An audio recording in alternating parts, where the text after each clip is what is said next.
Welcome to New Media Retailer's Web Guide.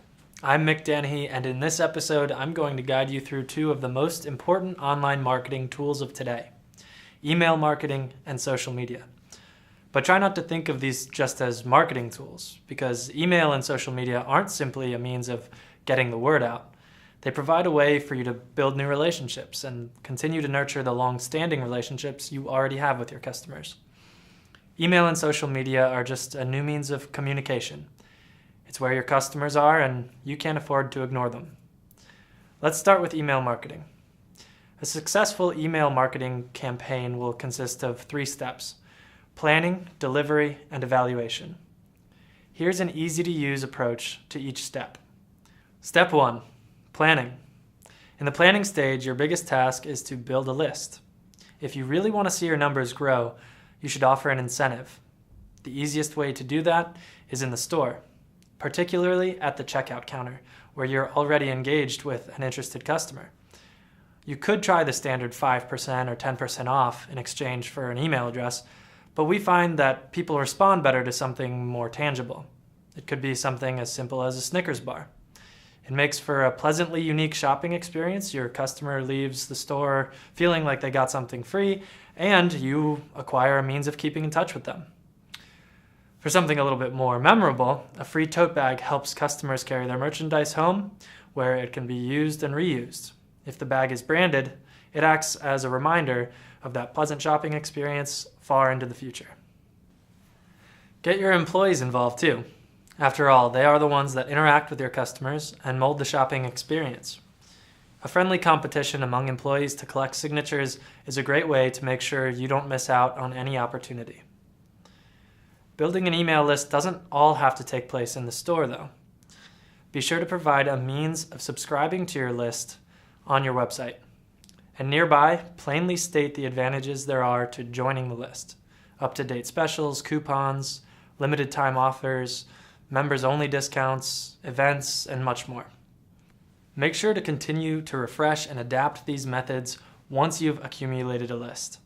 Your job collecting new email addresses is never finished, so make sure your approach to gathering emails evolves over time, and pay close attention to techniques that work best for you.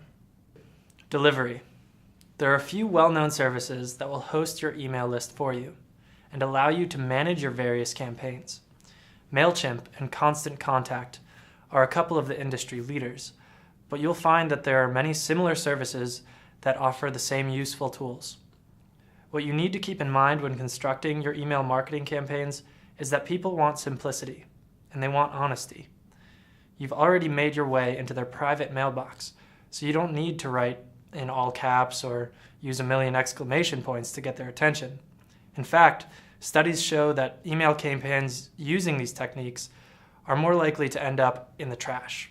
Even worse, that type of content is often flagged as spam and won't even be seen by the recipient.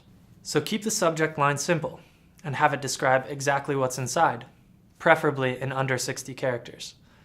Try to keep the branding of your email similar to the branding of your website and any other platform you use online, but remind email recipients that these emails give them something that others don't get. If possible, include email-only specials to maintain a level of curiosity that will keep them opening your emails on a regular basis and decrease your unsubscribe rate. Here's an industry hint. Statistically, email campaigns have the most success on Tuesday, Wednesday, and Thursday afternoons. Make sure to structure the delivery of your email campaigns around those days. And even though this is our delivery stage, build a strong plan for this step as well. Once you have a template designed for your email messages, stick to it and find out what type of information and offers your customers respond to best. Once you have that figured out, stick to sending out what type of information does well. Step 3, evaluate.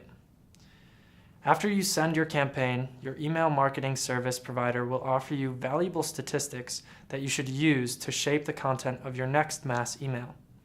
Using those statistics, you can tell exactly how many emails were opened, and of those that were opened, what information customers responded to most. When evaluating your email marketing campaigns, there are a few terms that you'll need to be familiar with. These elements can be found on email reporting supplied to you by your email marketing provider and should be used to strengthen your approach to email marketing during every campaign. Conversion rate.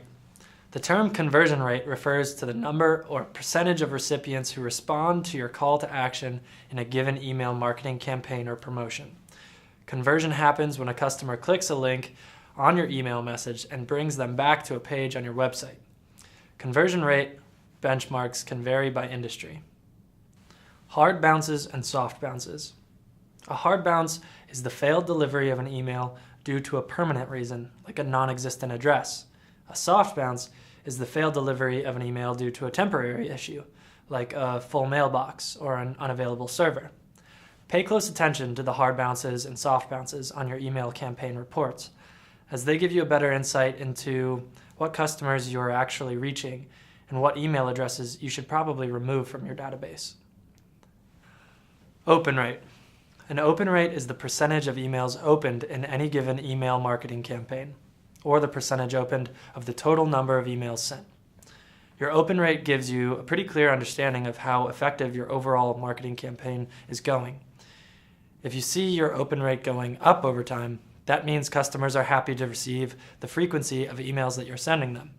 If your open rate goes down over time, consider reducing the frequency of emails. Opt-in or subscribe. When a customer signs up for your email list online, they typically go through a process called opt-in. When a customer opts into your email list, they are legally giving you consent to send them email marketing messages. Without opt-in for every email address you gather, you run the risk of losing permission to email that customer and maintaining credibility with your email marketing provider. Make sure to add an opt-in box on your website and give your customers a clear direction on how they should use it. Opt out or unsubscribe. When a customer opts out from your email list, they are effectively declining consent of receiving email messages from you. It's not uncommon to have opt-outs for each of your email campaigns, but the number of them should stay low. If you notice a large number of unsubscribes from your email list, that means customers aren't happy with the messages you're sending them. Consider adapting your email campaigns to duplicate marketing efforts of the times when the least number of people unsubscribed from your list, and become conscious of the messages that caused an increase in opt-outs. You can find more information on email marketing terminology by visiting the website of your email marketing provider and searching email terms. In summary, don't be afraid to try a lot of different promotions at first. It will let you know what customers find most interesting, and it will keep your overall campaign from becoming repetitive. Once you've properly developed your evaluation process, use your findings to adapt your ongoing email campaigns. You can also use those findings to provide better offers to your customers in the store.